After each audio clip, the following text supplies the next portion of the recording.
High বন্ধুরা, স্বাগতম আপনাদের একটি নতুন ভিডিওতে। একবার ভেবে দেখুন তো, যে ভিডিওটি আপনি রেকর্ড করছেন সেই ভিডিও থেকে যদি সেই ভিডিওর জন্য আপনি থাম্বনেল তৈরি করতে পারেন, তাহলে আপনাদের জন্য থাম্বনেল তৈরি কতটা সহজ হয়ে যাবে।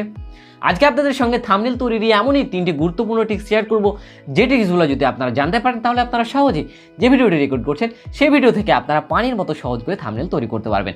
শুধুমাত্র থাম্বনেল না, ক্লিক বেইট থাম্বনেল, যে থাম্বনেলের মাধ্যমে আপনারা বেশি থেকে বেশি ক্লিক আনতে পারবেন।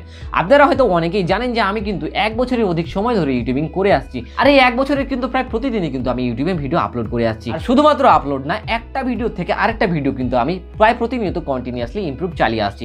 সো আপনাদের এত কথা বলার উদ্দেশ্য মাত্র একটি, যে এই 1 বছর ধরে যেহেতু ইউটিউবিং করছি, সেহেতু আমি কিছু না কিছু তো অভিজ্ঞতা অবশ্যই পেয়েছি। সো এই অভিজ্ঞতা থেকে কিন্তু আমি সেই 3টে ট্রিক্স আপনাদের জন্য কিন্তু আমি রেডি করেছি।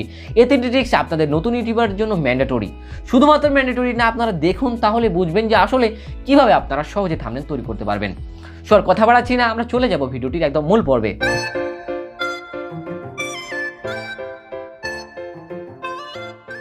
আমি যখন আপনাদের মতো নতুন ইউটিউবার ছিলাম, তখন কিন্তু আমিও এই থাম্বনেল দিয়ে কিন্তু সবচেয়ে বেশি কিন্তু ওয়ারিড ছিলাম। কারণ আমি জানতাম যে একটা ভিডিওর জন্য কিন্তু থাম্বনেলই পারে সেই ভিডিওটির ভিউ জানতে, থাম্বনেলই পারে সেই ভিডিওটির গেম চেঞ্জ করতে। এই জন্য কিন্তু আমি সবচেয়ে বেশি সময় দিতাম থাম্বনেলে, এবং থাম্বনেল যথাসাধ্য চেষ্টা করতাম যাতে থাম্বনেলটি ভালো হয়। আর এই থাম্বনেল ভালো করার জন্য কিন্তু আমি যথাসাধ্য চেষ্টা করতাম, তারপরেও কিন্তু আমি থাম্বনেল ভালো করতে পারতাম না। এর কারণ হচ্ছে যে আমি নতুন ইউটিউবার, আমার অভিজ্ঞতা কম থাকবে, আমি কোথায় কোন জিনিসটি ব্যবহার করতে হয় এগুলো আমি কম জানবো, এটা স্বাভাবিক।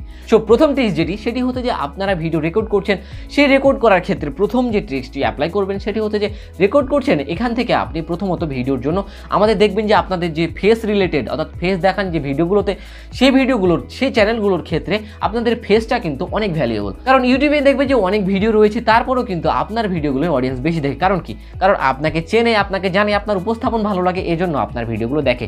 সেহেতু ফেস কিন্তু অনেকটা বড় ভূমিকা পালন করে। এই জন্য কি করতে হয়, আপনার থাম্বনেলে কিন্তু আপনার ফেস অর্থাৎ আপনার ফটো ব্যবহার করতে হয়। সো ফটো ব্যবহার করার জন্য আমরা কি করি, যে ভিডিও রেকর্ডিংয়ের পর সে ফটো আমরা শ্যুট করি, ফটো শ্যুট করার পর সেটিকে ব্যাকগ্রাউন্ড ইরেজ করি, এরপর অনেক কাটছাট করে সে ফটো আমরা ব্যবহার করি।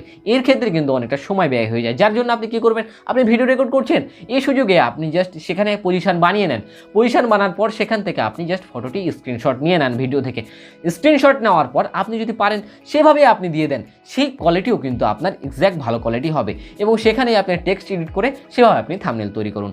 সো এই গেল যে প্রথম টেক্সটটি। এরপরে দ্বিতীয় যে টেক্সটটি রয়েছে সেটি হচ্ছে যে এখান থেকে আপনি ব্যাকগ্রাউন্ডটি ইরেজও করে দিতে পারেন।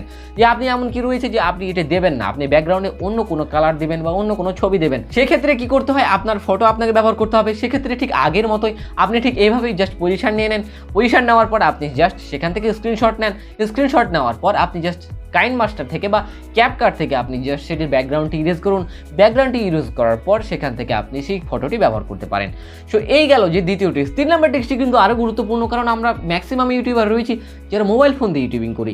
মোবাইল ফোন দিয়ে ইউটিউবিং করার জন্য কিন্তু আমরা পিছনে যে ব্যাকগ্রাউন্ডটি ব্লার করতে হয়, সেই ব্লারটি আমরা করতে পারি না, যার কারণে আমাদের থাম্বনেলটিও কিন্তু প্রফেশনাল লুক পায় না। সো থাম্বনেল প্রফেশনাল লুক পাওয়ার জন্য আমাদের কি করতে হয়, পিছনেরটিকে ব্লার করে দিতে হয়। আর ব্লার করার কিন্তু ট্রিক্স আপনাদের আগেও বলেছি, এখনও বলে দিচ্ছি, যে ব্লার করার যে ট্রিক্সটি সেটি হচ্ছে যে আপনার প্রথমত এইভাবে কিন্তু ফাঁকা জায়গায়, অর্থাৎ আপনি থাকবেন না উইদাউট, আপনি যেখানে আপনি ভিডিওটি রেকর্ড করছেন সেখানে আপনি পিছনের ব্যাকগ্রাউন্ডের আগে আপনি ছবিটা তুলে নেবেন বা রেকর্ড করছেন, সেখান থেকে আপনি জাস্ট স্ক্রিনশট নিয়ে সেখানটি ক্যাপকাটে গিয়ে বা আপনি সেটি কাইনমাস্টারে গিয়ে এইভাবে কিন্তু জাস্ট ইফেক্ট যোগ করে, আপনি ব্লার ইফেক্ট যেটি রয়েছে সেই ব্লার ইফেক্টটি যোগ করে এখান থেকে জাস্ট সেভ বাটনে ক্লিক করে আপনি জাস্ট ফটোটি সেভ করবেন। এরপর আপনি যে ফটোটির ব্যাকগ্রাউন্ডটি ইরেজ করে রেখেছেন সেই ফটোটি এখানে নিয়ে এসে ব্যাকগ্রাউন্ডে আপনি এখানে বসিয়ে দেন, তাহলে আপনি সহজেই ব্যাকগ্রাউন্ডটি ব্লার পেয়ে যাচ্ছেন। এরপরে আপনি যদি চান এখানে এলিমেন্টস যোগ করবেন, টেক্সট যোগ করবেন, এরপর টেক্সটের ব্যাকগ্রাউন্ড আপনি যোগ করবেন। আপনি চাইলে আপনার মন মতো কিন্তু থাম্বনেল এখান থেকে তৈরি করে নেবেন। সো এই গেল যে থাম্বনেল তৈরির কিছু গুরুত্বপূর্ণ ট্রিক্স। এই ট্রিক্সগুলো আপনারা অ্যাপ্লাই করলে সহজে আপনারা শুরু থেকে ক্লিকবেইট থাম্বনেল তৈরি করতে পারবেন। আর ক্লিকবেইট থাম্বনেল তৈরি করতে পারলে আপনাদের ভিডিওগুলোতে শুরু থেকে বেশি বেশি ভিউ জানতে পারবেন। সো ভিডিওটি কেমন লাগলো জানিয়ে আমাদের অবশ্যই কমেন্ট করবেন, এবং এই ধরনের স্মার্ট টিপস পেতে অবশ্যই আমাদের চ্যানেলটি সাবস্ক্রাইব করে আমাদের সঙ্গে থাকবেন। তো দেখা হচ্ছে তাহলে সামনের কোন একটি ভিডিওতে। ততক্ষণ পর্যন্ত ভালো থাকবেন, সুস্থ থাকবেন। আল্লাহ হাফিজ।